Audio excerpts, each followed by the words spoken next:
Muito bem, boa noite pessoal, como vocês estão? Todos bem? Espero que sim, vamos aqui para mais um conteúdo de Direito Empresarial. Nós basicamente conseguimos encerrar o conteúdo proposto do semestre de Sociedades Limitadas, passamos nos últimos 2 vídeos, aliás 3 vídeos, por fenômenos sociais. E agora vamos fazer uma breve introdução a um tema muitíssimo relevante que será estudado a partir do próximo semestre. Vamos antecipar esses assuntos que são importantes e obviamente têm a ver com essa sequência das sociedades empresariais que estamos estudando nesse semestre.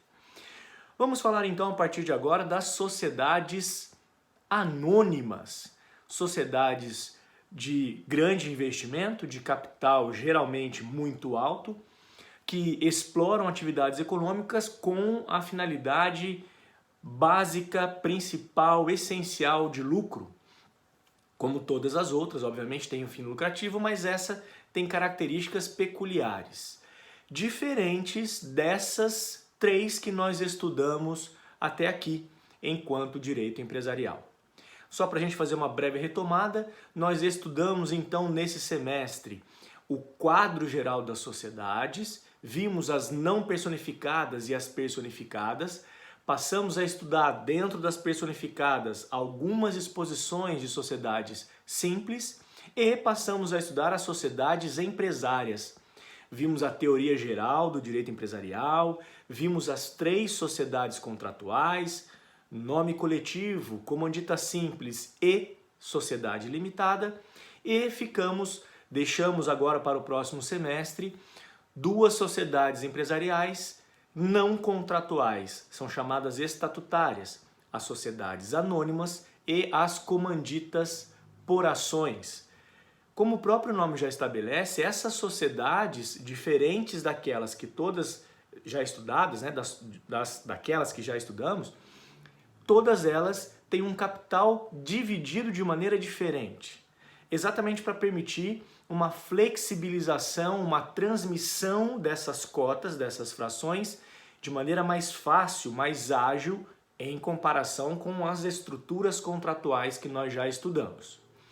Obviamente, eu disse a vocês sobre aquela discussão da sociedade limitada, ser de pessoas ou de capitais, ou ser uma estrutura híbrida que permite aspectos de capitalização. Claro que permite, a gente viu que há a aplicação subsidiária da lei de SA às regras de limitada, mas chegou o momento então de fazermos uma introdução relevante para o estudo das sociedades anônimas. Então vamos lá. Como eu disse, diferentemente das sociedades contratuais, as sociedades anônimas têm, desde o seu provável berço, por que provável? A doutrina discute qual seria de fato a criação das sociedades anônimas. Bom, eu vou tentar fazer um conglomerado aqui das principais ideias sobre a origem da SA. Alguns vão dizer que elas nascem com a Companhia das Índias Orientais, com as companhias holandesas, aquelas de exploração de especiarias nas costas e nas colônias, né? Nas colônias holandesas, francesas, britânicas. Mas há indícios de que a ideia da sociedade anônima tenha nascido na Itália no século XV, por volta de 1408, 1409, na cidade de Gênova. Havia uma instituição que foi uma das primeiras instituições financeiras de investimento de capital, de forma de capitalização de recursos, chamada Casa de San Giorgio. Essa Casa San Giorgio, ou Casa di Giorgio, como ficou conhecida, era uma espécie de banco que se propunha a financiar projetos do Principado Genovês. Esse Principado Genovês tinha acesso ao litoral, ao mar Mediterrâneo, e incentivava no início muitas navegações. E essas navegações, que partiam muito da Itália para toda a costa africana, para achar novos caminhos, né? Também saíam, obviamente, de Portugal, como vocês já sabem, obviamente, né? Tanto os portugueses quanto espanhóis, italianos, franceses, e exploravam muito as navegações através da busca de especiarias e, obviamente, criação de novas colônias. E, obviamente, essa casa de Geórgio foi, então, talvez o nascedouro ou o espírito de uma sociedade anônima. Por quê? Porque, obviamente, para as coroas, para a nobreza, era muito difícil manter os investimentos nessas navegações, nessas atividades mercantis, só com a realeza, só com o tesouro das nobrezas. Obviamente era necessário colher alguns investimentos, porque isso era custoso. E não era só custoso, eram também geralmente investimentos de risco.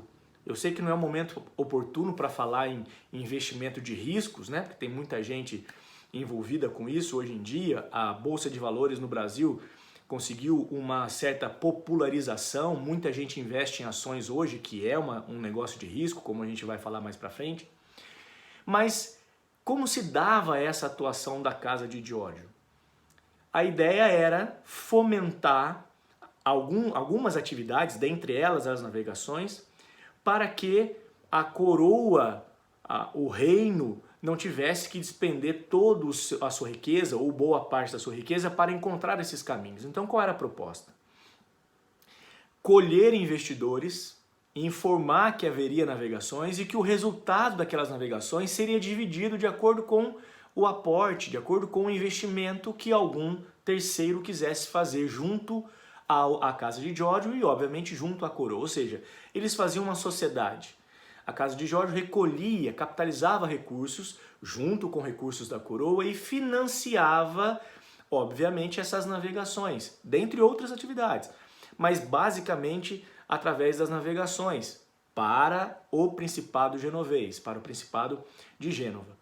Então, eles, obviamente, investiam na construção de barcos, obviamente nos navegadores, nos alimentos, mantimentos, para que eles pudessem então percorrer todo o mar Mediterrâneo, descer pela costa africana, dobrar o Cabo da Boa Esperança, irem até as Índias e voltarem com as especiarias e lá remunerar, de acordo com os ganhos dessas viagens, dessas navegações, os seus investidores.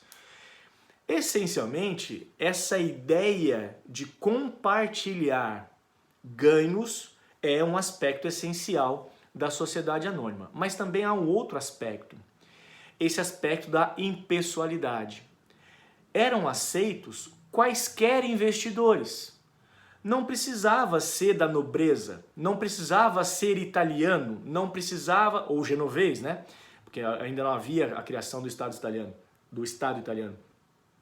Não precisava ser genovês, podia ser de outra região da Europa, podia ser inclusive outro tipo de atividade mercantil que quisesse entregar dinheiro para financiar uma exploração como essa e ter retorno financeiro. Ponto. Bastava então o investimento do capital. Isso era necessário para o ingresso então nesse tipo de exploração mercantil, que era uma forma de sociedade. Quem diz que essa não é a origem, diz que, bom, isso não é uma sociedade anônima porque não havia um registro oficial de sociedade anônima, embora fosse uma instituição financeira que tenha sido uma das origens do capitalismo. Não era um contrato de sociedade. Não, de fato não era mesmo. Mas a essência da sociedade anônima reside aí. Tanto reside aí que tem muitas questões que são parecidas. Vejam. Imaginem vocês que vocês, lá na época de 1420, 1440, enquanto as navegações ainda percorriam a costa da África, imaginem vocês investindo numa navegação dessa. Imaginem vocês que vocês descobrem que próximo às Ilhas Canárias uma grande caravela veio a naufragar, junto com os navegadores, os alimentos, mantimentos, armas, mapa, tudo, rodou tudo.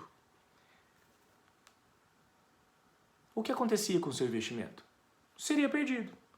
Porque o próprio negócio, a natureza do negócio, gerava essa possibilidade. E quem investia sabia desse risco. Sabia que essa vinculação do seu capital à atividade poderia gerar esse tipo de risco. Ou seja, nós temos aí, nessa origem, na Casa de Giorgio, a essência da atividade da sociedade anônima. Primeiro, busca de capital. Segundo, impessoalidade. Terceiro, grandes negócios que, em alguns casos, como era o caso da navegação, podem gerar risco, podem gerar perdas. Obviamente que essas perdas eram adstritas, ficavam circundadas somente ao evento do naufrágio. Nenhum investidor ia responder com seu patrimônio pessoal, perdia o que havia investido, mas não era responsabilizado por qualquer das tragédias. Bom, tanto defendem que esse momento histórico e esse local específico geograficamente teria sido a origem das sociedades anônimas, pelo menos na sua essência, que de fato aqueles que reconhecem como origem a Companhia das Índias Orientais holandesas como sendo o berço real, contratual das sociedades anônimas, sabem que elas são uma evolução dessas atividades. Tanto a Companhia das Índias Ocidentais quanto as Orientais nascem com esse mesmo propósito, especificamente sobre navegações. Ou seja, a Casa de Giorgio era uma instituição financeira que financiava várias atividades, mas dentre elas financiava também navegações. E essas navegações, obviamente, tanto que essa Casa de Giorgio nasce lá em 1404, 1407 e vai até 1790. Então ela é o berço do capitalismo e ela opera com várias atividades durante séculos. Tanto que ela é um caso de estudo de nascimento do capitalismo. Tem alguns artigos, quem quiser ler um pouco mais sobre isso, só pedir e eu mando. Que é para quem gosta de história, para quem gosta desse tipo de estudo, é muito interessante. Então, se não é a Casa de Giorgio, é a Companhia das Índias Orientais Holandesas, que tem a primeira estrutura baseada nesses elementos que a gente acabou de falar. Primeiro, capitalização. Segundo, a impessoalidade, não importa quem investe, importa o valor investido. E terceiro, podem versar sobre questões de risco. Quem investe deve saber que não terá afetação do seu patrimônio, do seu envolvimento pessoal, mas pode ter a afetação, pode ter perdas com relação ao capital investido. Porque geralmente envolvem grandes empreendimentos. Geralmente, não é uma regra, tudo bem? Mas geralmente, na maioria das vezes, vai se envolver com questões de risco. Principalmente quando as SAs expõem o seu capital, abrem o seu capital ao público para colher investimentos. E a gente vai falar um pouquinho mais sobre isso mais para frente um pouco. Muito bem. No Brasil, nós tivemos no século XVII, com a Companhia do Comércio do Brasil, o primeiro esboço de sociedade anônima. Foi a primeira vez no Brasil, já copiando estruturas inglesas, copiando estruturas portuguesas, que o Brasil cria uma casa de comércio, uma companhia de comércio, que a ideia era exatamente a extração de produtos brasileiros para envio a outros estados, né? A outras comunidades, inclusive. Isso, obviamente, era regulado por Portugal, porque nós ainda éramos uma colônia. E, obviamente, essas regras eram em benefício da coroa portuguesa. Mas, em 1808, já com a vinda de Dom João, da família real para cá, nós temos aí o Banco do Brasil como sendo oficialmente a primeira sociedade anônima brasileira formalmente constituída, já já em território brasileiro, já com a intenção de ser brasileira. Ok? Ainda colônia, não havíamos ainda independência, mas é a primeira SA que nós temos então formalmente no território brasileiro, com uma certa autonomia, com uma certa estrutura para ser brasileira, já que a família real tinha saído de Portugal e tinha vindo se instalar no Brasil em 1808. Ok? Muito bem. Então essa origem é importante para a gente entender essa estrutura, essa essencialidade das SAs. Sempre que tiverem dúvida, pensem nessa questão das navegações. Podia qualquer um investir nas navegações, teria retorno financeiro com a volta das embarcações e, se tivesse algum risco, sabia que podia perder o seu investimento. A ideia era capitalizar recursos para fazer algo. Alguém tinha que contribuir, tinha que, obviamente, ratear as despesas de uma grande navegação como essa. Tá ok? Muito bem, então vista essa introdução, no próximo vídeo a gente caminha um pouquinho mais, vamos falar de legislação, de características e, se der tempo, falaremos também das formas de atuação e de valores mobiliários, mas isso um pouco mais para frente. Até daqui a pouco, pessoal!